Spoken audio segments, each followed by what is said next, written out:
Le 23 mars 1975, un éleveur du nom de Douglas Kemp découvrit le premier corps alors qu'il inspectait les clôtures de sa propriété à une vingtaine de kilomètres au sud-est d'Ajo, en Arizona. Le 2 avril, des équipes de recherche travaillant en cercle concentrique en avaient retrouvé 9 autres. Les 10 hommes étaient tous morts par balle. Tous portaient des papiers d'identité sommaires. Aucun n'avait été signalé disparu par sa famille, près de 3 semaines après leur mort. L'enquête qui s'ensuivit ne révéla pas une soudaine éruption de violence, mais plutôt un lent effondrement, un arrangement commercial entre des hommes désespérés qui s'étaient écroulés sous le poids de ses propres contradictions. Elle laissa derrière elle une piste qui s'étendait des villages agricoles de Sinaloa au bureau de chômage de Phoenix, des cuisines familiales où les dettes se murmuraient, jusqu'à une étendue de désert où ces mêmes dettes furent réglées de manière définitive. Cette affaire n'a pas fait les gros titres de la presse nationale. Elle fut consignée dans des rapports d'incidents, des conclusions d'autopsie et des transcriptions de procès qui documentèrent comment 10 hommes, sans casier judiciaire sérieux, trouvèrent la mort dans le désert de Sonora en l'espace de 4 jours, en mars 1975. Pour comprendre ce qui s'est passé ce printemps-là, il faut comprendre le paysage lui-même. Au milieu des années 1970, la région frontalière entre l'Arizona et la Sonora n'était pas la zone militarisée qu'elle deviendrait plus tard. La patrouille frontalière y maintenait une présence modeste, en sous-effectif, avec peu de moyens, et se concentrait principalement sur les points de passage traditionnels. Entre les postes officiels s'étendaient de vastes étendues de désert, surveillées sporadiquement, voire pas du tout. En 1975, Ajo, en Arizona, était une ville minière de cuivre sur le déclin. La mine de New Cornelia, qui avait soutenu la communauté depuis 1917, approchait de la fin de sa rentabilité. La population, qui avait culminé à près de 6 000 habitants dans les années 1950, stagnait autour de 3 000 et continuait de chuter. Des hommes qui avaient passé 20 ans sous terre se retrouvaient proches de la cinquantaine, sans compétences transférables et avec des hypothèques sur des maisons dont la valeur s'effondrait. À une centaine de kilomètres au sud, à Sonoita, dans l'État de Sonora, l'économie reposait sur la petite agriculture et le commerce frontalier informel. Les jeunes hommes peu instruits avaient le choix entre une agriculture de subsistance sur des parcelles familiales de plus en plus divisées ou la migration vers le nord pour un travail qui souvent ne se matérialisait pas. Les programmes officiels de travailleurs invités des décennies précédentes avaient pris fin. Ce qui restait était un système informel, un réseau d'entrepreneurs, d'arrangements temporaires et de paiements en espèces qui ne laissaient aucune trace écrite. Dans ce vide économique s'installa un autre type d'entreprise. La culture de marijuana dans la Sierra Madre s'était considérablement développée au début des années 1970. Le produit devait être transporté vers les marchés américains. La frontière offrait une opportunité à ceux qui étaient prêts à accepter le risque en échange d'une rémunération qui éclipsait tout ce que le travail légitime pouvait offrir. C'est dans ce contexte que Raymond Ray Molina, âgé de 47 ans et habitant d'Ajo, se retrouva impliqué dans la contrebande. Molina avait travaillé à la mine de New Cornelia pendant 23 ans. Il conduisait des engins lourds, avait un dossier de sécurité impeccable et entraînait l'équipe de baseball des jeunes le week-end. Sa femme, Teresa, travaillait à temps partiel à l'épicerie locale.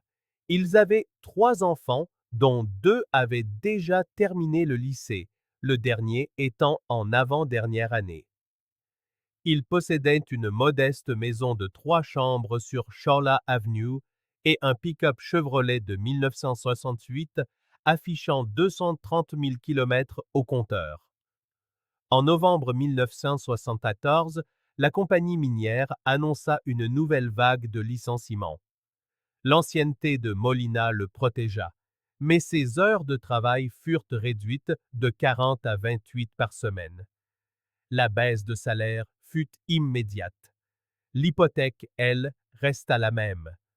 Le voisin de Molina, Frank Soto, avait été licencié l'été précédent. Durant l'hiver, Soto avait trouvé une source de revenus alternative. Il possédait un petit garage automobile qui fonctionnait de manière sporadique, parfois très occupé, parfois fermé pendant des jours. Pourtant, Soto avait récemment acheté un camion neuf payé comptant. L'arrangement que Soto proposa à Molina en janvier 1975 était simple dans sa description. Une cargaison devait être transportée vers le nord depuis la frontière. Cela nécessitait des véhicules, des chauffeurs et un endroit pour stocker temporairement la marchandise avant sa distribution. Le travail impliquait un risque personnel minime. Le paiement serait de 3 000 $ en espèces par voyage. Les voyages auraient lieu environ une fois par mois. Molina posa des questions sur la nature de la cargaison. Soto fut direct. De la marijuana provenant de Sinaloa, transportée via Sonoita et distribuée par Phoenix. L'opération fonctionnait sans incident depuis 8 mois. Les personnes impliquées étaient des professionnels. L'attention des forces de l'ordre restait concentrée ailleurs. Molina demanda un temps de réflexion. Il en discuta avec sa femme. La réponse de Teresa Molina, comme elle le témoignera plus tard, ne fut pas l'indignation morale, mais une préoccupation pratique. Elle s'inquiéta du risque d'arrestation, de l'impact sur leurs enfants et se demanda si le montant justifiait le danger. Ils discutèrent des alternatives. L'âge et les compétences spécialisées de Molina rendaient peu probable la recherche d'un emploi comparable. Leurs économies leur permettraient de tenir peut-être 4 mois. L'inscription du plus jeune à l'université était prévue pour septembre. Mi-février, Molina avait accepté de participer. La structure de l'opération, telle que les enquêteurs la reconstituèrent plus tard, comprenait 3 groupes distincts. Le premier était composé de ressortissants mexicains qui transportaient la marijuana des zones de culture jusqu'au point de transit frontalier. Le deuxième gérait la traversée de la frontière elle-même, généralement de nuit, par des couloirs désertiques isolés, à l'aide de véhicules modifiés pour les terrains difficiles et la dissimulation de la cargaison. Le troisième gérait la distribution du côté américain. Stockage, reconditionnement, transport vers les revendeurs régionaux. Molina et Soto opéraient dans le troisième groupe. Leur rôle exigeait un entrepôt où les cargaisons pouvaient être entreposées temporairement, des véhicules pour le transport secondaire et une connaissance locale pour éviter les patrouilles des forces de l'ordre. L'opération à laquelle ils se joignirent était dirigée par 2 hommes. Victor Salazar, 34 ans, originaire d'Hermosillo, Sonora, qui vivait à Phoenix depuis 6 ans et dirigeait une petite entreprise de camionnage comme façade légale, et James Jim Harlin, 41 ans, un ancien chauffeur de poids lourd de Tucson, avec des relations dans toute l'industrie du transport en Arizona. Salazar s'occupait du côté mexicain du réseau, recrutement des chauffeurs, coordination avec les fournisseurs, planification des traversées. Harlan gérait le côté américain, stockage, distribution, relations avec les acheteurs. Aucun des 2 hommes n'avait de casier judiciaire sérieux. Salazar avait 2 infractions mineures au code de la route. Harlan avait été arrêté une fois en 1969 pour agression suite à une bagarre de bar. Les charges avaient été abandonnées. Le succès de leur opération reposait sur le maintien d'un profil bas, la limitation de la violence et une gestion prudente de l'argent. Pendant 14 mois, cette approche avait fonctionné.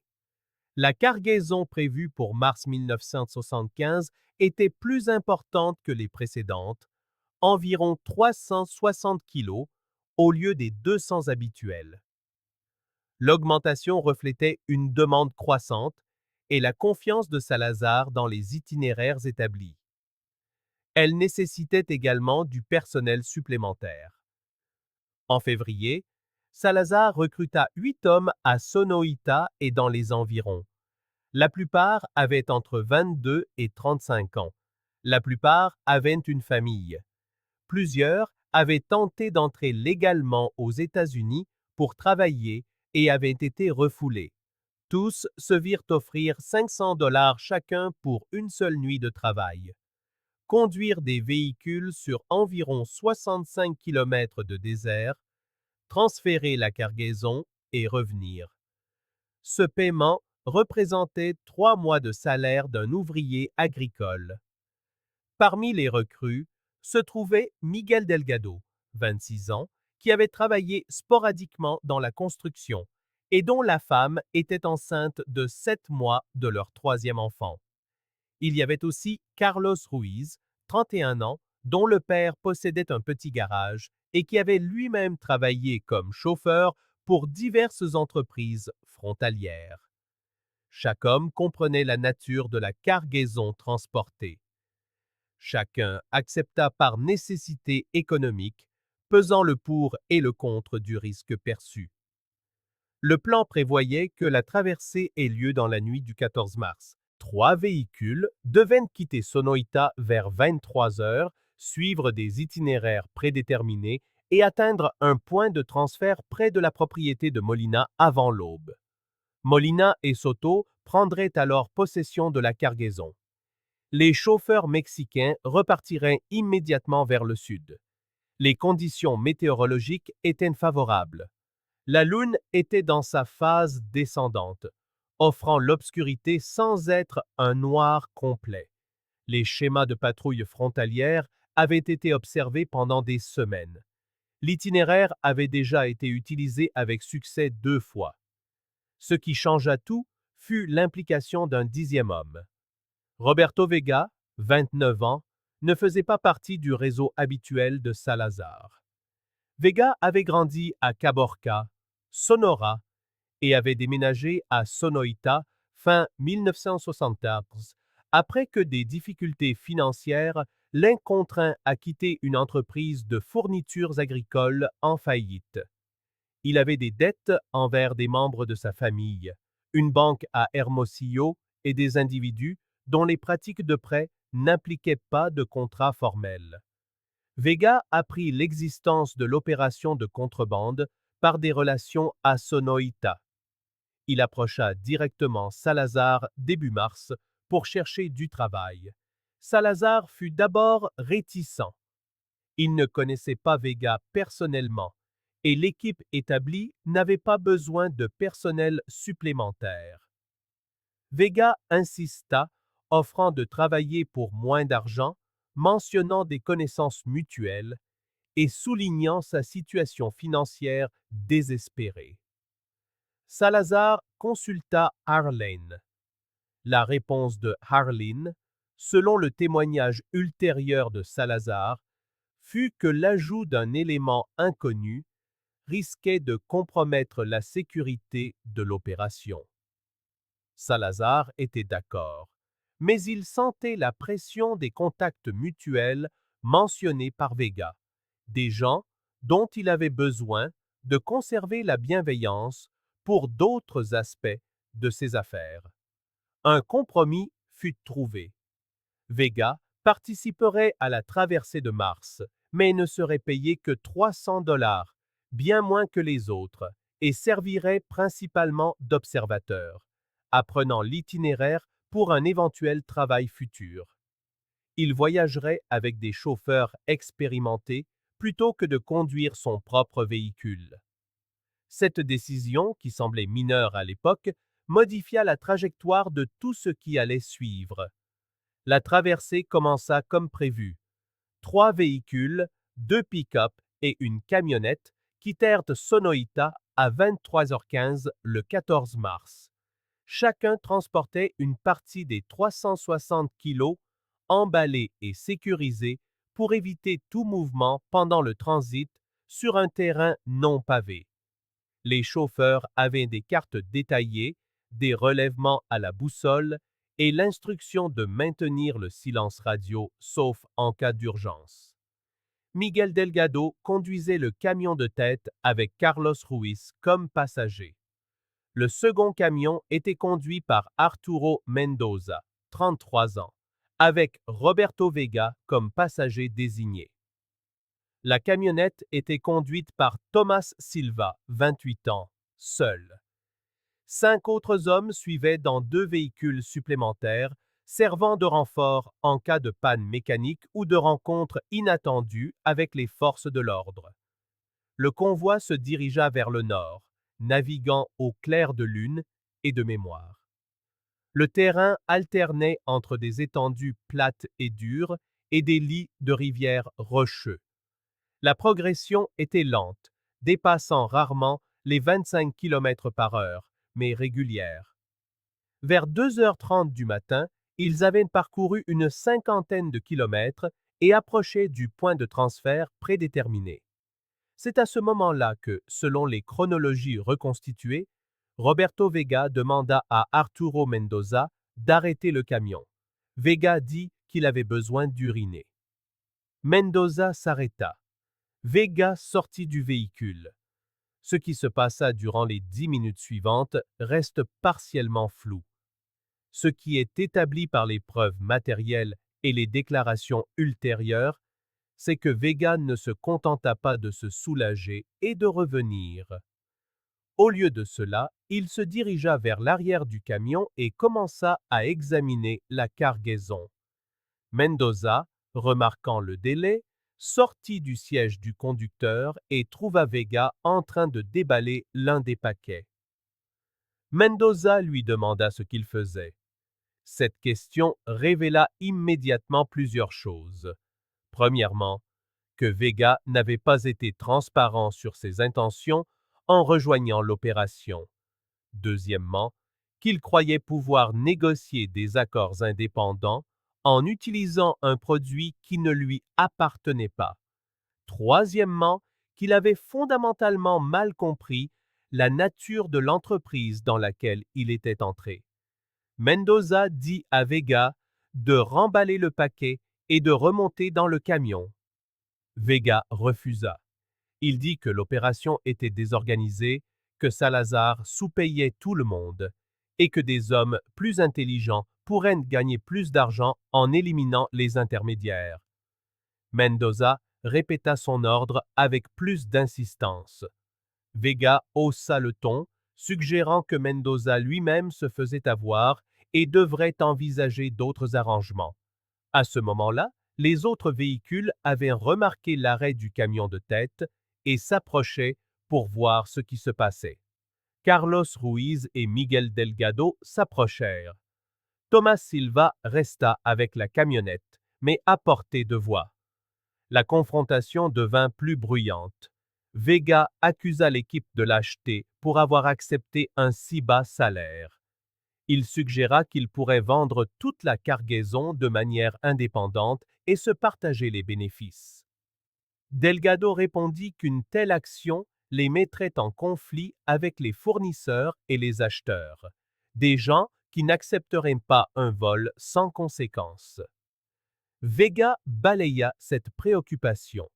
Il proposa que les 10 hommes présents puissent maîtriser Salazar et Arline du côté américain, prendre le produit et disparaître. Sa logique était défaillante à plusieurs égards.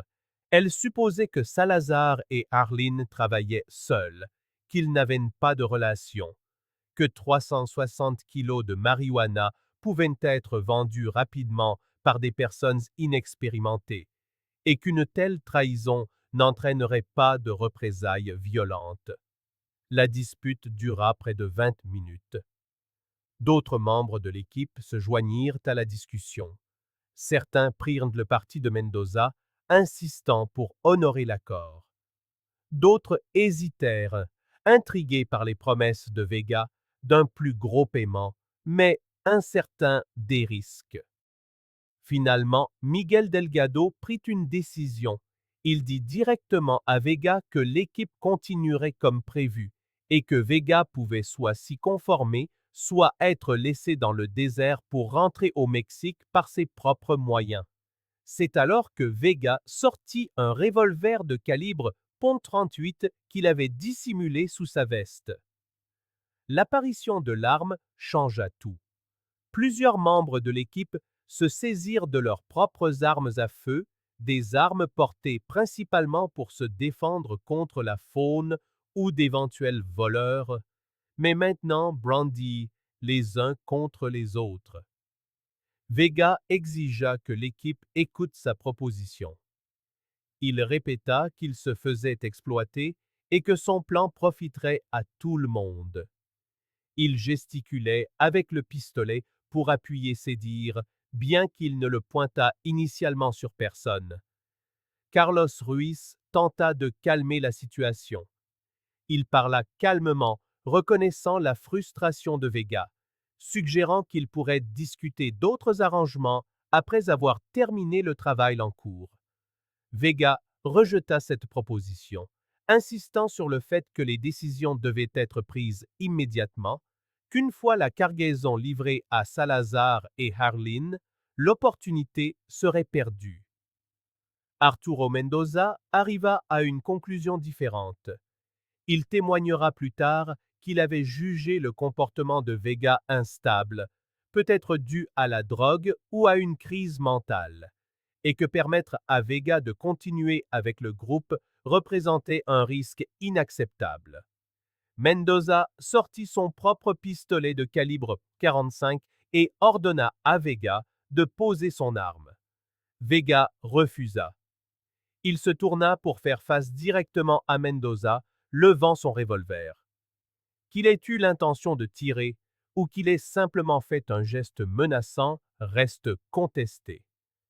Ce qui n'est pas contesté, c'est que Mendoza perçut une menace imminente et réagit. Mendoza tira 3 fois. La première balle atteignit Vega à la poitrine, la deuxième à l'épaule, la troisième le manqua. Vega tomba en arrière, lâchant son arme. Il était mort en quelques minutes. Le groupe resta silencieux, regardant Vega se vider de son sang sur le sol du désert. Personne ne lui porta assistance. Personne ne suggéra d'appeler à l'aide. Le choix avait été fait. Maintenant, il devait en affronter les conséquences. Pendant plusieurs minutes, personne ne parla. L'énormité de ce qui s'était passé était claire pour tous. Ils étaient des ressortissants mexicains en situation irrégulière aux États-Unis, engagés dans une activité criminelle et se tenaient au-dessus d'un cadavre. Miguel Delgado fut le premier à verbaliser les options. Il pouvait abandonner la cargaison et retourner immédiatement au Mexique, perdant le paiement, mais évitant toute implication supplémentaire. Il pouvait achever la livraison comme prévu et ne rien dire de la mort de Vega en espérant que le corps ne serait jamais relié à eux. Ou il pouvait contacter Salazar et lui expliquer ce qui s'était passé en attendant ses instructions. La première option signifiait non seulement perdre le paiement actuel, mais probablement aussi tout travail futur avec le réseau de Salazar. La deuxième laissait le corps comme une preuve potentielle qui pourrait un jour ramener les enquêteurs jusqu'à eux. La troisième signifiait admettre à Salazar qu'ils avaient laissé le chaos éclater, ce qui pourrait être perçu comme de l'incompétence ou une source de problème. Carlos Ruiz plaida pour la troisième option. Il raisonna que Salazar était expérimenté, qu'il comprendrait la situation et que tenter de dissimuler une mort ne ferait qu'aggraver les conséquences si elle était découverte.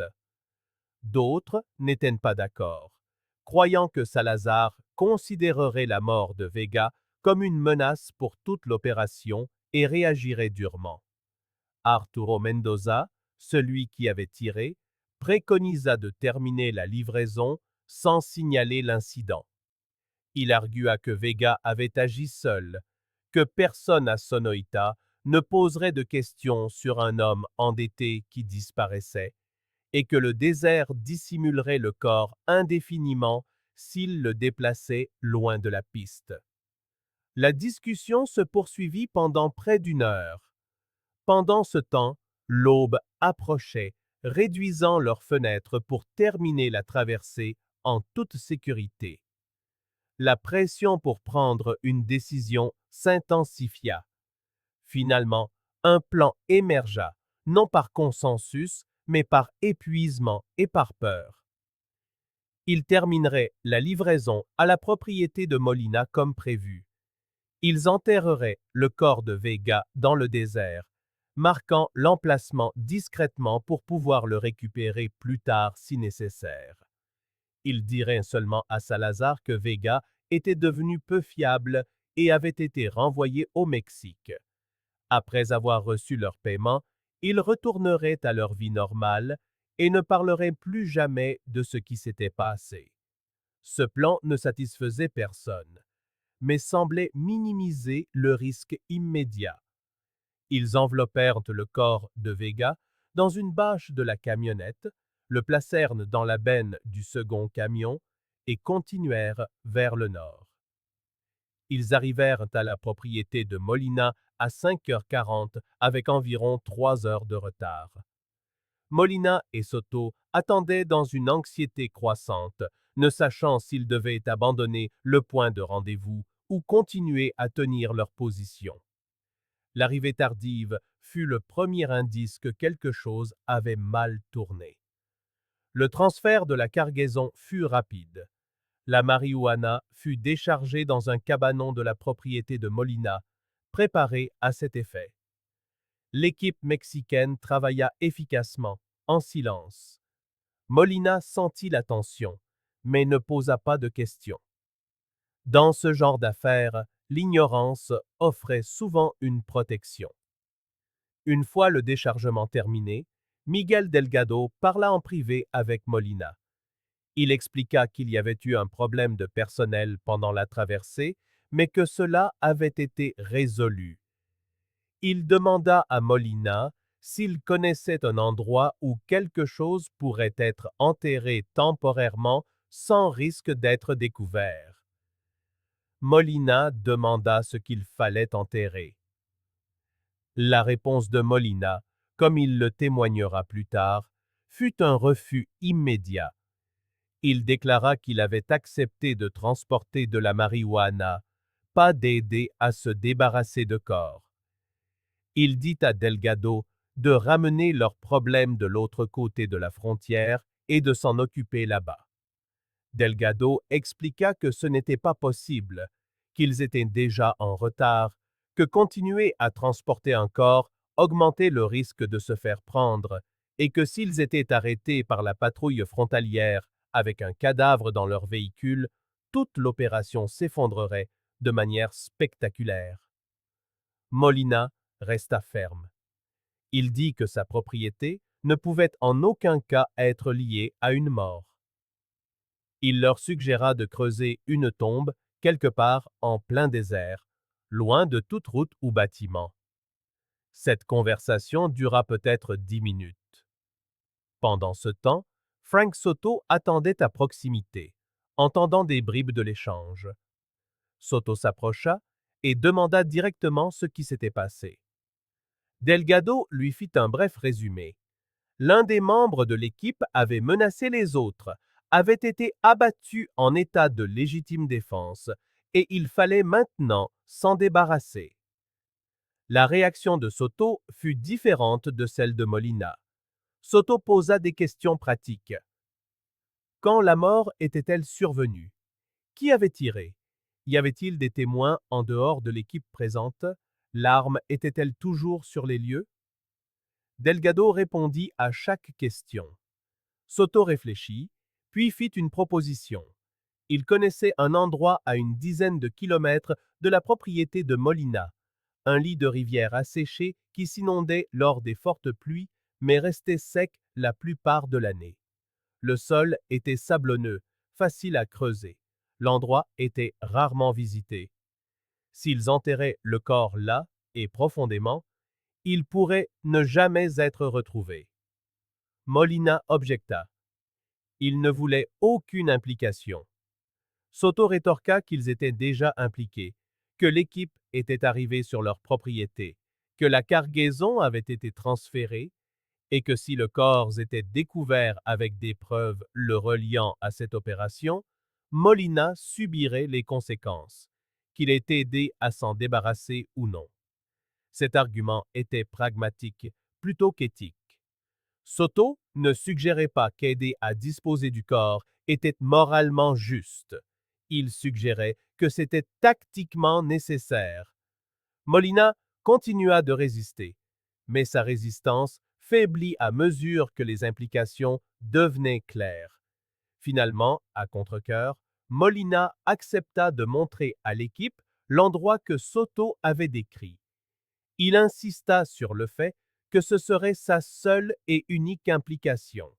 Il leur montrerait le site, puis s'en irait, les laissant achever l'enterrement eux-mêmes. Le ravin où ils enterrèrent Roberto Vega n'avait rien de remarquable. Une dépression peu profonde orientée d'est en ouest, bordée de buissons de créosote et de palos verdes. Le sol était effectivement sablonneux, mêlé de dépôts de caliche qui durciraient au contact de l'eau, mais pour l'heure, il restait sec et facile à travailler. 6 hommes creusèrent la tombe avec des outils provenant de la remise de Molina. Ils travaillèrent vite, excavant une fosse d'environ 1,20 m de profondeur sur 1,80 m de long. La profondeur était insuffisante au regard des normes de la police scientifique. Des corps enterrés si près de la surface peuvent être exhumés par des animaux ou par l'érosion. Mais c'était le mieux qu'ils pouvaient faire, pressés par le temps et vaincus par l'épuisement. Ils placèrent le corps de Vega dans la tombe, toujours enroulé dans la bâche. Il n'y eut ni cérémonie, ni parole. Ils comblèrent le trou, tassèrent de la terre et dispersèrent des pierres et des débris à la surface pour masquer leur intervention. À 8h30 du matin, ils avaient terminé. L'équipe regagna ses véhicules et entama le voyage de retour vers le Mexique. Molina et Soto retournèrent à la propriété de Molina pour passer à la phase suivante. Contacter James Harlin afin d'organiser la récupération de la marijuana. Personne ne croyait la situation résolue. Tous reconnurent qu'ils avaient forgé un secret commun qui les liait désormais par une responsabilité partagée. Ce qu'ils n'avaient pas anticipé, c'était la vitesse à laquelle ce secret allait se désagréger. La première fissure apparut en moins de 48 heures. Thomas Silva, qui avait conduit la camionnette et assisté à la fusillade, se confia à son beau-frère. Il l'avait fait en quête de réconfort, cherchant une forme de confirmation que le meurtre avait été nécessaire, que l'enterrement était la bonne décision et que les autorités ne découvriraient jamais ce qui s'était passé. Le beau-frère était policier municipal à Sonoita. Sa réponse ne fut pas le réconfort, mais l'alarme. Il expliqua à Silva que dissimuler un homicide, même en cas de légitime défense, était un crime en soi. Il ajouta que si le corps était découvert, toutes les personnes impliquées seraient accusées non seulement du meurtre, mais aussi de complot pour l'avoir caché. Il conseilla à Silva de signaler immédiatement l'incident aux autorités américaines ou mexicaines. Silva était déchiré. Rapporter les faits signifiait admettre son entrée illégale sur le territoire et son implication dans un trafic. Cela signifiait potentiellement impliquer des amis et s'exposer aux représailles du réseau de Salazar. Mais garder le silence, c'était vivre avec la possibilité d'une découverte éventuelle et de conséquences bien plus graves. Silva discuta de son dilemme avec Carlos Ruiz, qui avait également été témoin de la scène. La réponse de Ruiz fut sans équivoque. Se taire était la seule option sûre. Il argua que Vega n'avait pas de famille pour signaler sa disparition, que le désert dissimulait des milliers de corps et que la conscience de Silva ne valait pas plus que sa liberté. Mais Silva avait déjà parlé à son beau-frère et le beau-frère avait déjà parlé à un supérieur. Le 18 mars, 4 jours après la traversée, l'information était parvenue aux autorités américaines, non par les canaux officiels, mais via les communications informelles qui existaient entre les forces de l'ordre frontalières. L'information était fragmentaire. Une traversée avait eu lieu. Un homme avait été abattu. Un corps était enterré quelque part dans le désert de l'Arizona, près d'Ajo.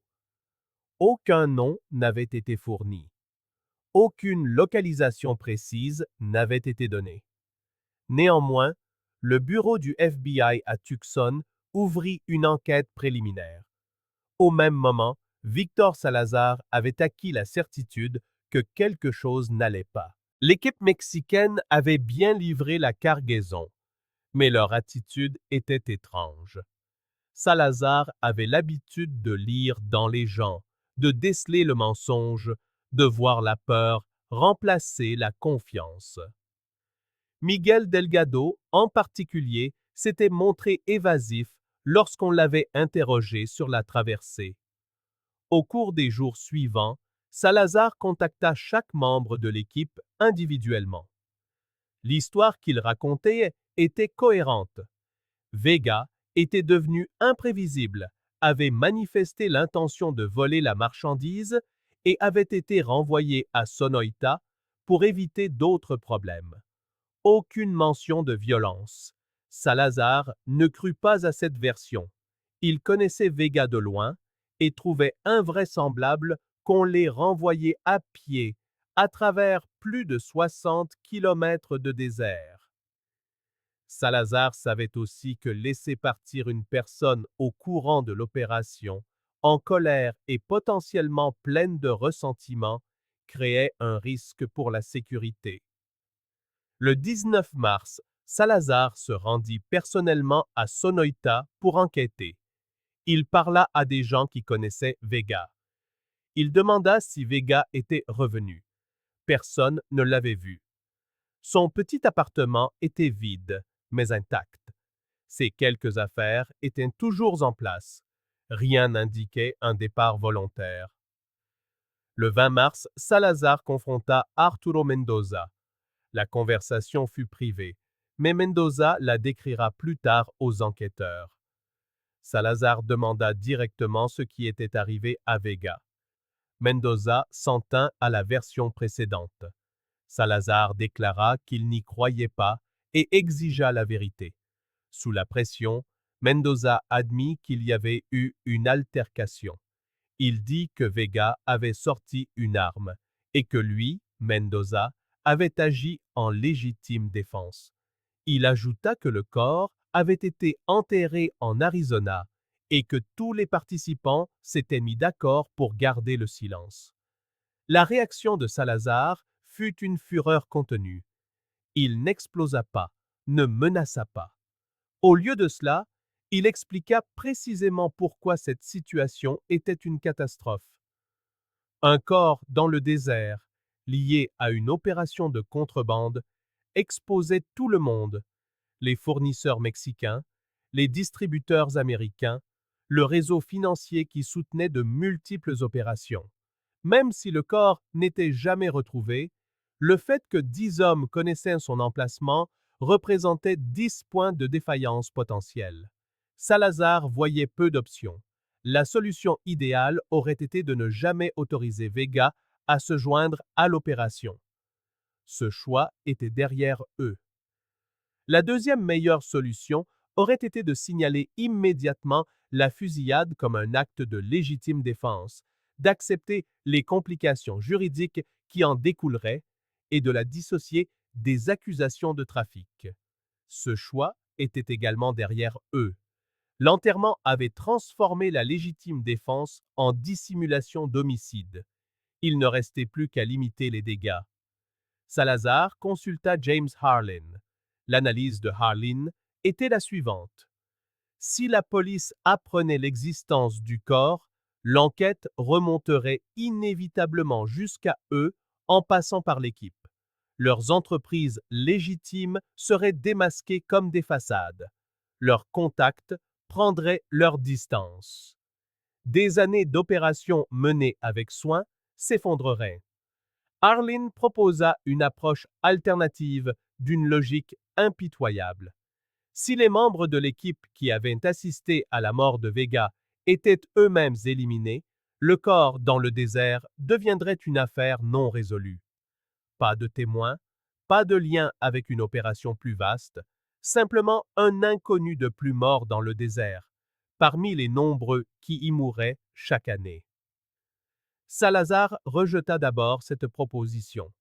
Il n'était pas opposé à la violence lorsque c'était nécessaire, mais le meurtre en masse de sa propre équipe représentait une escalade qu'il considérait comme moralement répugnante et dangereusement impraticable.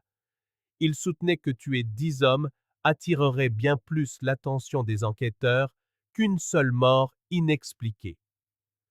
Harlin rétorqua qu'il ne serait pas nécessaire de les tuer tous les 10, seulement ceux qui avaient directement assisté à la fusillade et à l'enterrement.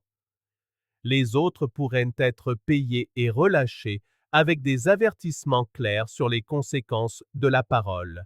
Cela réduisait le nombre à peut-être 6 ou 7. La discussion se poursuivit pendant plusieurs jours. Pendant ce temps, Salazar se renseigna pour savoir ce que les membres de l'équipe avaient dit à d'autres. Il apprit pour le beau-frère de Thomas Silva et le lien avec la police mexicaine. Cette information changea son évaluation. Si les autorités avaient déjà des bribes de connaissances, éliminer les témoins devenait moins une question de prévention de la divulgation que de prévention du témoignage. Le 22 mars, Salazar et Harlin s'étaient mis d'accord sur un plan d'action. Ils organiseraient une réunion avec l'équipe sous prétexte de discuter de futurs travaux et d'un paiement supplémentaire. Lors de cette réunion, ils sépareraient les témoins de ceux qui pourraient être libérés en toute sécurité. Les témoins seraient tués. Les corps seraient dispersés dans des endroits reculés. Les membres restants de l'équipe recevraient de l'argent et des menaces explicites pour garantir leur silence. Le plan était détaillé et méthodique. Il était aussi moralement indéfendable et conceptuellement vicié, reposant sur l'hypothèse que de multiples meurtres pourraient être gardés secrets, que les familles ne poseraient pas de questions lorsque des hommes disparaîtraient, et que la police ne reconnaîtrait pas un schéma.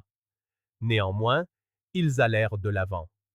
Le 23 mars, Salazar contacta Miguel Delgado et lui dit qu'il y avait un problème avec le paiement de la dernière traversée.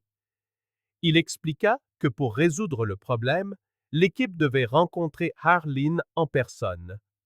La réunion aurait lieu le soir même dans un entrepôt à l'extérieur de Gila Bend, un lieu à mi-chemin entre Ajo et Phoenix, accessible mais isolé. Delgado fut immédiatement méfiant. Le paiement avait toujours été géré directement par Salazar. Il n'y avait aucune raison d'impliquer Arlen ou d'exiger une réunion en personne.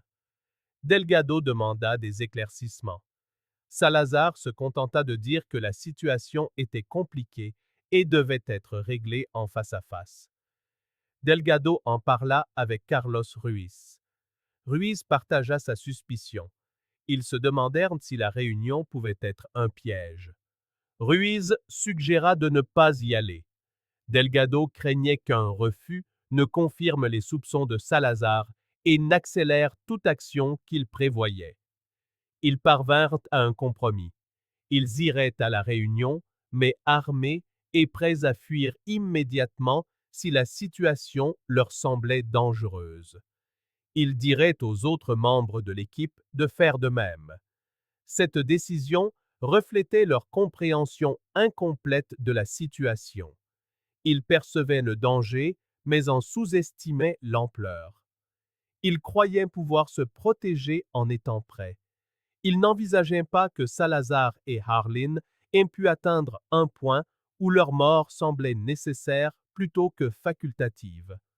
8 membres de l'équipe se rendirent à l'entrepôt ce soir-là. 2 n'y allèrent pas. L'un était malade. L'autre était déjà retourné dans son village et n'avait pu être contacté à temps. Sur les 8 arrivés, 6 avaient directement assisté à la mort et à l'enterrement de Vega. 2 avaient été dans des véhicules de soutien et savaient seulement que quelque chose avait mal tourné. L'entrepôt était une structure métallique utilisée pour le stockage de matériel agricole, louée par l'une des sociétés écrans de Harlin. Il se dressait sur un terrain en terre battue, entouré de champs vides. Le bâtiment occupé le plus proche était à plus d'1,5 kilomètre. Harlin et Salazar attendaient avec 3 autres hommes, des associés de leur réseau, armés et positionnés stratégiquement. Lorsque les membres de l'équipe arrivèrent, on leur dit de garer leur véhicule le long d'un côté du bâtiment et d'entrer par la porte principale. L'équipe obéit, bien que plusieurs déclarèrent plus tard avoir ressenti un malaise croissant. L'isolement du lieu, la présence d'hommes inconnus, le formalisme de la mise en scène, tout suggérait autre chose qu'une simple discussion sur un paiement de routine. À l'intérieur de l'entrepôt, Harlan s'adressa au groupe. Il dit qu'il y avait eu des complications concernant la traversée de Mars. Il affirma que les autorités avaient reçu des informations sur un incident et posaient des questions. Il avait besoin de savoir exactement ce qui s'était passé et qui en avait parlé à qui que ce soit. C'était le moment où l'équipe aurait pu collectivement se retirer, refuser de fournir des informations, reconnaître qu'on les mettait en position pour quelque chose de pire. Au lieu de cela, espérant que la coopération pourrait désamorcer la situation, Miguel Delgado fournit un récit complet de la mort et de l'enterrement de Vega. Harlin écouta sans l'interrompre. Quand Delgado eut fini, Harlin demanda à qui d'autre l'incident avait été raconté. Delgado mentionna que Thomas Silva avait parlé à son beau-frère. Harlin demanda si quelqu'un d'autre était au courant. L'équipe confirma que seules les personnes présentes, plus les 2 absents, avaient connaissance des faits. Harlin hocha la tête. Il dit que la situation pouvait être gérée, mais qu'elle exigeait un silence absolu à l'avenir. Il annonça qu'il fournirait un paiement supplémentaire pour s'assurer de leur coopération. 1 000 $ chacun, immédiatement, en espèces. Cela ressemblait à une résolution. Les membres de l'équipe se détendirent légèrement. Harlin prit une mallette, l'ouvrit et commença à compter des billets sur une table. C'est au moment où l'attention était focalisée sur l'argent que les associés de Harlin sortirent leurs armes et firent feu. La fusillade ne fut pas un chaos instantané, ce fut une exécution systématique. Les 3 hommes armés tirèrent environ 40 coups en moins de 30 secondes, visant les 6 membres de l'équipe qui avaient été témoins de la mort de Vega. Les 2 qui avaient été dans les véhicules de soutien ne furent pas touchés initialement. Ils furent maîtrisés physiquement et tenus en joue pendant que les autres mouraient. Miguel Delgado fut touché 5 fois, à la poitrine, à l'abdomen et à la tête. Carlos Ruiz fut atteint de 4 balles à la poitrine et au cou. Arturo Mendoza, celui qui avait tué Vega, mourut de 3 tirs dans le haut du corps. Thomas Silva, qui s'était confié à son beau-frère, fut abattu de 7 balles. 2 autres membres de l'équipe, Ernesto Cruz et Javier Morales, furent tués chacun de plusieurs tirs. Les 2 survivants, Raúl Campos et Diego Santos, furent forcés de regarder. Arlene leur expliqua que ce dont ils venaient d'être témoins était la conséquence de parler de choses qui devaient rester privées. Il dit que leur propre survie dépendait d'un silence absolu. Il ajouta que s'ils contactaient les autorités, leur famille serait tuée. Il conclut que s'ils gardaient le silence, ils recevraient 5 000 $ chacun et ne seraient plus jamais contactés. Ce n'était pas une négociation, c'était une gestion de la terreur.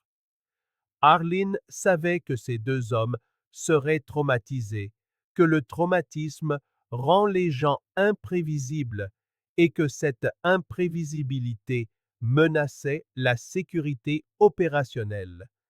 Mais tuer les 8 aurait rendu la dissimulation des corps beaucoup plus difficile. Laisser 2 survivants sous la menace semblait équilibrer le risque et la praticité. Campos et Santos furent ramenés à Sonoita cette nuit-là. On leur donna l'argent. Pendant 3 jours, ils ne dirent rien à personne. Les corps des 6 membres de l'équipe furent placés à l'arrière d'un camion et transportés vers divers endroits du désert. Arlene et Salazar avaient repéré des sites à l'avance. Des ravins, des canyons, des zones éloignées des routes où les corps pourraient rester indéfiniment sans être découverts. Le premier corps, celui de Miguel Delgado, fut abandonné à environ 29 km au nord-est d'Ajo. Le deuxième, celui de Carlos Ruiz, fut placé dans un ravin à 35 km au sud-est. Les autres furent répartis dans un rayon de près de 100 km. Certains furent enterrés dans des tombes peu profondes. D'autres furent simplement laissés à la surface, dans l'attente d'être dispersés par la faune avant d'être découverts. Cette dispersion était stratégique. Si des corps étaient trouvés, la séparation géographique pourrait empêcher les enquêteurs de les relier à une même affaire. Des juridictions différentes pourraient traiter chaque découverte indépendamment. Le lien entre tous les corps pourrait ne jamais être établi. Ce que Salazar et Arlene n'avaient pas suffisamment pris en compte, c'était la chronologie des expertises médico-légales. Les corps se décomposent à des rythmes différents selon les conditions environnementales, mais les 6 hommes étaient morts simultanément. Si plusieurs corps étaient trouvés à quelques jours d'intervalle, l'examen médico-légal révélerait qu'ils étaient morts au même moment, suggérant un événement à victimes multiples plutôt que des incidents isolés. Ils n'avaient pas non plus anticipé la réaction de Raúl Campos. Campos retourna à Sonoita en état de choc. Pendant 72 heures, il fonctionna de manière automatique, dormant peu, mangeant à peine, ne parlant à personne de ce qu'il avait vu. Il n'envisageait pas d'option, ne calculait pas les risques. Il traitait simplement le traumatisme. Le 26 mars, Campos se rendit au bureau de la police municipale et demanda à parler à quelqu'un d'un crime dont il avait été témoin. L'officier qui prit sa première déposition comprit immédiatement que cela dépassait la juridiction locale. En quelques heures, Campos parlait avec les autorités fédérales mexicaines. Le soir même, l'information était partagée avec le FBI. Campos fournit tout ce qu'il savait. Il décrivit l'emplacement de l'entrepôt, bien qu'il ne pût en donner l'adresse exacte. Il décrivit James Harlan et Victor Salazar par leur apparence et leur rôle. Il nomma les 6 hommes qui avaient été tués. Il expliqua le contexte, l'opération de contrebande, la mort de Vega, la tentative de dissimulation, la réunion présentée comme une distribution de paiement. Cette déposition transforma l'enquête préliminaire sur une mort possible en une chasse à l'homme multi-agence à la recherche de plusieurs meurtriers. Diego Santos, l'autre survivant, apprit en quelques jours que Campos s'était rendu aux autorités. Santos fit un choix différent.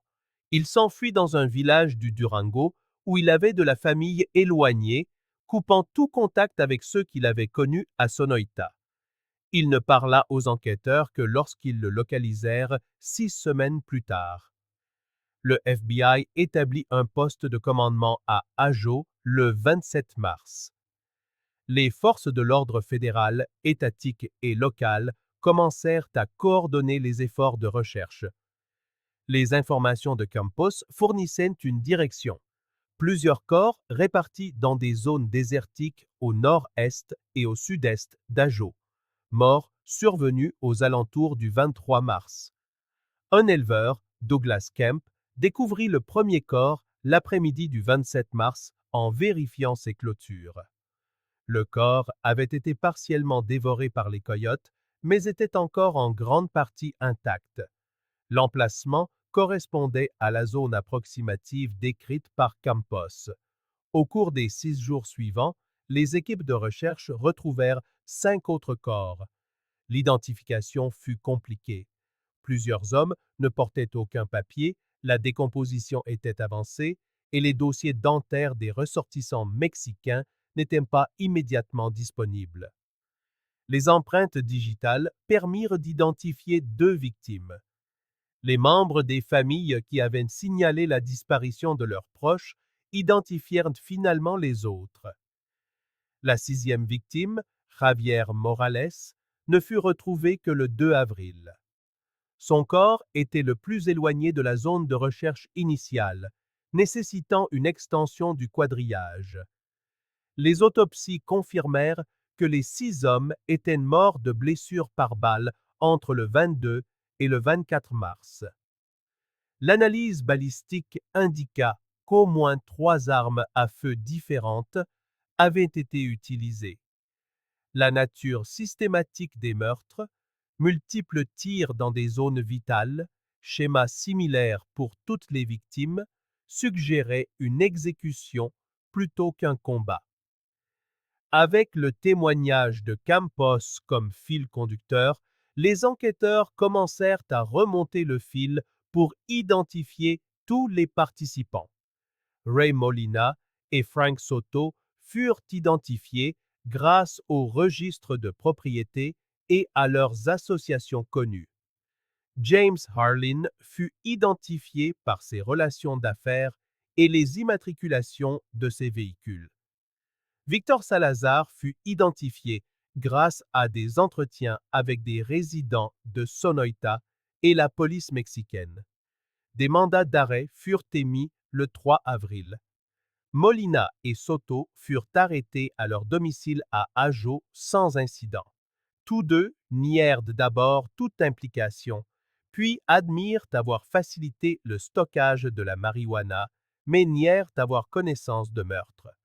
Lorsqu'il fut informé du corps de Vega enterré près de sa propriété, Molina fournit une déclaration détaillée sur la traversée du 14 mars et la demande d'aide de l'équipe pour l'enterrement.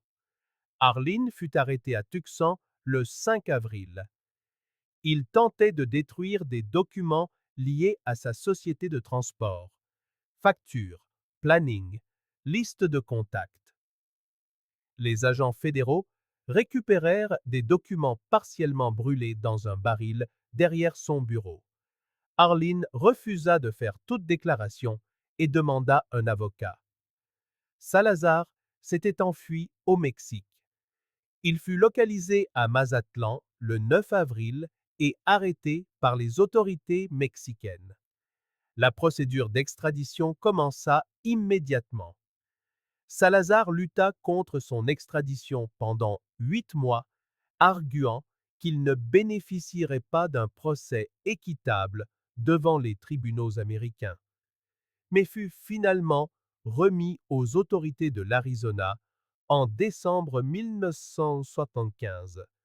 Les 3 hommes qui avaient aidé lors des meurtres de l'entrepôt furent identifiés grâce aux descriptions de Campos et arrêtés par la suite entre avril et juin. Tous 3 finirent par coopérer avec les procureurs en échange de peines réduites. Les procédures judiciaires s'étalèrent sur 18 mois. Arlen et Salazar furent accusés de 6 chefs de meurtre au premier degré, ainsi que de complot, d'enlèvement et de multiples infractions liées à la drogue.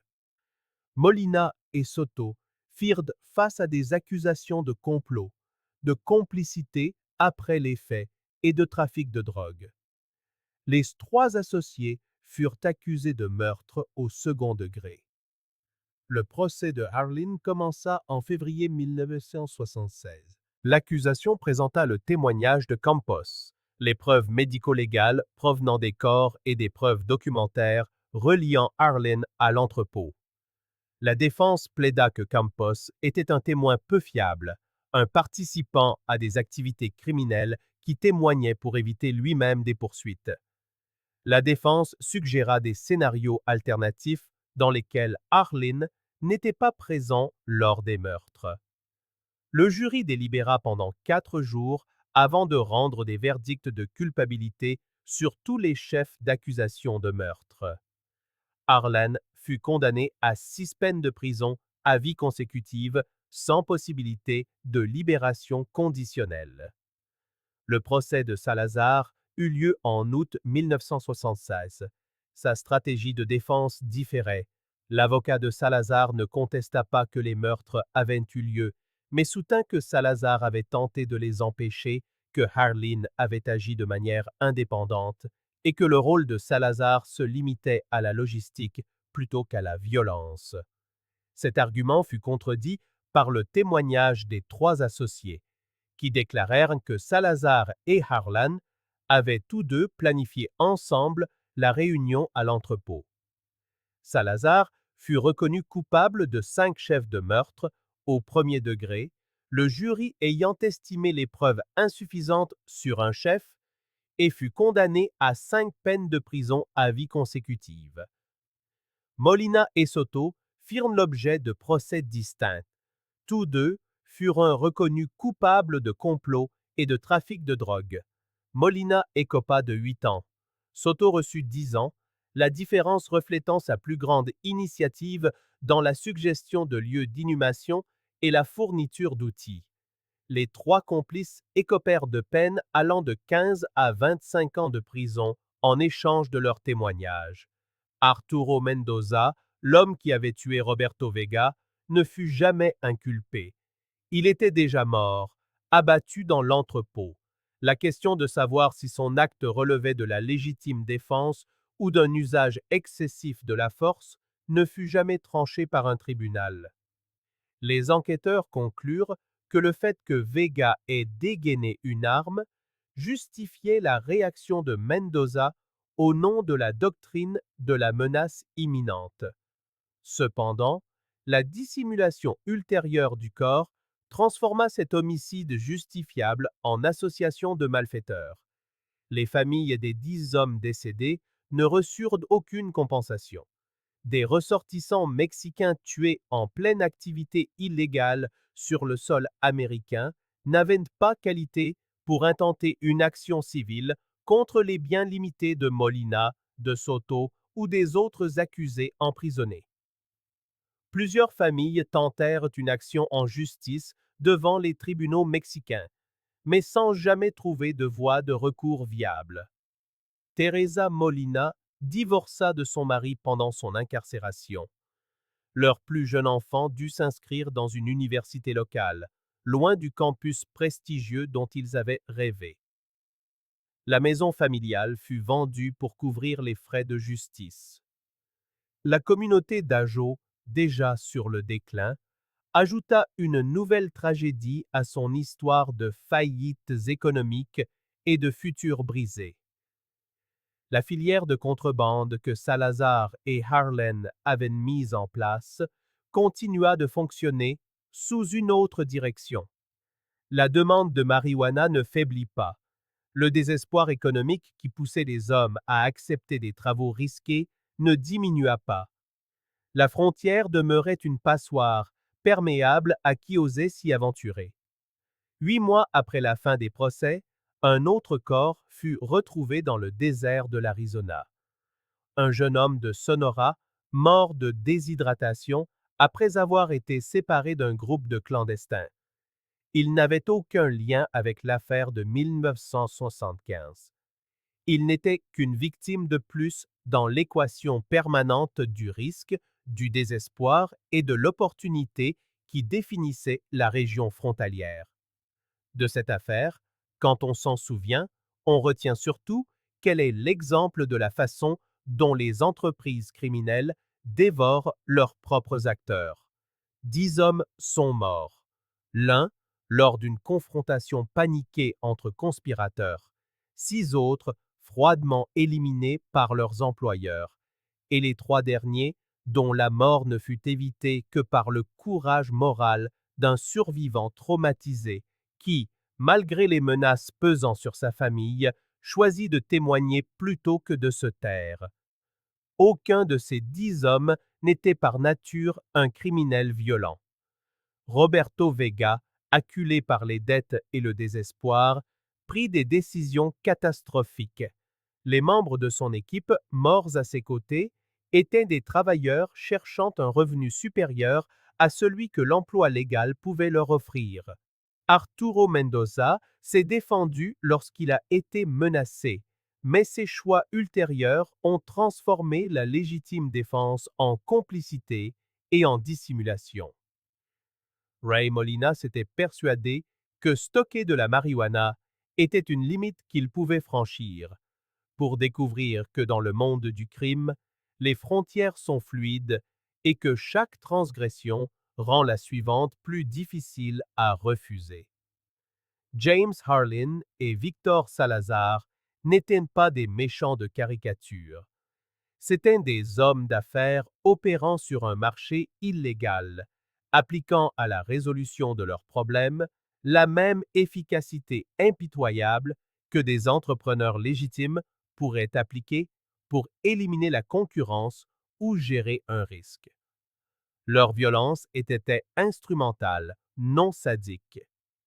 Ils ont tué 6 hommes parce que ces hommes représentaient une menace pour une opération valant des millions de dollars.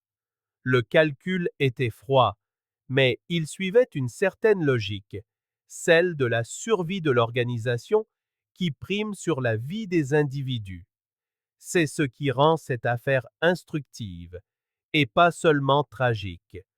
Elle démontre comment des gens ordinaires, confrontés à la pression économique au sein d'un système offrant peu d'opportunités légales, font des choix progressifs qui les placent finalement dans des contextes où la violence devient pensable, puis pratique, et enfin inévitable. Aucune décision n'était irréversible, jusqu'au moment où, soudain, elles le devinrent toutes. La question que pose cette affaire n'est pas de savoir si les coupables étaient mauvais. La question est de savoir si le désespoir justifie le risque, si le risque justifie l'illégalité, si l'illégalité justifie la violence, et à quel point l'accumulation de compromis rend tout retour en arrière impossible. Ray Molina devait faire face à des mensualités de crédit qu'il ne pouvait plus honorer avec son salaire réduit de mineur. Son choix de stocker de la marijuana semblait résoudre ce problème immédiat sans impliquer de violence. Il n'avait pas prévu que la même logique économique qui rendait la marijuana rentable rendrait également logique l'élimination des témoins pour ceux qui se trouvaient plus haut dans la chaîne de distribution. Il voulait résoudre un problème financier. Il a fini complice d'un meurtre de masse. Miguel Delgado voulait subvenir aux besoins de sa femme et de leur enfant à naître. Il accepta un travail qui semblait comporter un risque minimal. Traverser le désert en voiture, transférer une cargaison, rentrer chez lui. Il est mort dans un entrepôt, exécuté par des hommes qui considéraient son existence comme une ligne de passif sur un bilan comptable. Roberto Vega faisait face à des dettes qu'il ne pouvait rembourser avec le travail disponible. Il pensait pouvoir négocier de meilleures conditions, saisir une opportunité, tirer parti de la situation. Son erreur de calcul lui a coûté la vie et a déclenché une série d'événements qui ont tué 6 autres hommes. Le système judiciaire a traité l'affaire de manière mécanique. Ceux qui pouvaient être reconnus coupables l'ont été. Les peines ont été prononcées selon les barèmes en vigueur. La machine de la justice a fonctionné. Mais dans ce contexte, la justice fut bureaucratique plutôt que réparatrice. Les morts sont restés morts. Les familles sont restées sans compensation ni réponse. Et les conditions économiques qui avaient engendré la situation sont restées inchangées. En janvier 1977, une journaliste d'un quotidien de Phoenix se rendit à Ajo pour écrire un reportage sur les séquelles de l'affaire. Elle interrogea Teresa Molina, qui s'exprima avec prudence, consciente que tout ce qu'elle dirait pourrait être utilisé pour prolonger la peine de son mari ou compliquer sa future libération conditionnelle. Je ne sais pas si ce que Ray a fait était mal, au sens où la loi l'entend, dit Teresa. Il n'a blessé personne. Il n'a menacé personne. Il a stocké des boîtes dans un hangar, mais le juge a dit qu'en faisant cela, il a contribué à rendre tout le reste possible, et c'est peut-être vrai. Elle marqua une pause, puis poursuivit. Mais je pense aussi au fait que nous allions perdre notre maison, que Ray avait 50 ans avec des compétences qui ne servaient que dans une mine qui fermait, que notre fils voulait aller à l'université et que nous n'avions aucun moyen de lui payer. Ces problèmes-là étaient bien réels. La journaliste lui demanda si elle regrettait les choix de son mari. Teresa réfléchit longuement avant de répondre. « Je regrette que des gens soient morts, dit-elle enfin. Je regrette que mes enfants aient un père en prison. Je regrette que nous ayons perdu tout ce que nous avions construit. Mais est-ce que je pense que Ray aurait dû simplement accepter que notre situation était sans issue? Je ne sais pas. Cette ambiguïté est peut-être la conclusion la plus honnête qui soit. L'affaire n'offre pas de leçon de morale claire. Elle ne démontre pas que le crime ne paye pas. Le crime paye souvent, c'est pourquoi les gens s'y livrent malgré les risques. Elle ne prouve pas que la violence est toujours évitable. Les participants ont fait des choix à chaque étape, mais l'éventail des choix possibles se rétrécissait à chaque décision, jusqu'à ce que la violence devienne la seule option perçue par certains. Ce que l'affaire démontre, c'est que les systèmes qui n'offrent pas aux gens des moyens légaux suffisants pour subvenir à leurs besoins génèrent inévitablement des alternatives illégales. Ces alternatives fonctionnent selon leur propre logique, une logique qui inclut la violence comme outil de gestion, car les entreprises illégales ne peuvent pas compter sur les tribunaux ou les contrats pour résoudre leurs différends. 10 hommes sont morts dans le désert de l'Arizona en mars 1975. Ils sont morts parce qu'un accord de contrebande a échoué, parce que quelqu'un a paniqué, parce qu'il y avait des témoins, parce que la sécurité de l'organisation semblait exiger leur mort. Ils sont aussi morts parce que la structure économique de leur monde offrait des opportunités insuffisantes, parce que les frontières créaient une pénurie artificielle générant des profits pour ceux qui étaient prêts à prendre des risques, et parce que chaque petit choix en entraînait de plus grands, jusqu'à ce que la retraite devienne impossible. La loi a apporté une résolution en emprisonnant ceux dont la culpabilité pouvait être prouvée. Mais la loi n'est pas la justice, et la justice n'est pas la prévention des conditions qui génèrent de telles affaires. Le désert tient ses propres registres. Le vent recouvre les tombes. Les buissons de créosote poussent là où le sang a coulé. Les preuves matérielles s'érodent. Ce qui reste, ce sont les transcriptions des procès, les familles qui vivent encore avec la perte, et la question des autres choix qui auraient pu être possibles si le paysage économique et social avait offert des options différentes. Il n'y a pas de réponse satisfaisante à cette question. Il n'y a que la reconnaissance que le désespoir est une réalité, que la violence est souvent systémique plutôt que spontanée, et que des gens ordinaires placés dans des circonstances extraordinaires sont capables à la fois d'une endurance remarquable et d'une faillite morale catastrophique. L'affaire a été officiellement classée en 1967 lorsque le dernier appel a été rejeté. Elle reste ouverte d'autres manières, dans les familles qui vivent encore avec l'absence, dans la communauté qui porte encore le poids de cette histoire, et dans le désert lui-même, où le paysage se souvient de ce qui s'est passé bien après que les preuves physiques ont été reprises par le vent et le temps.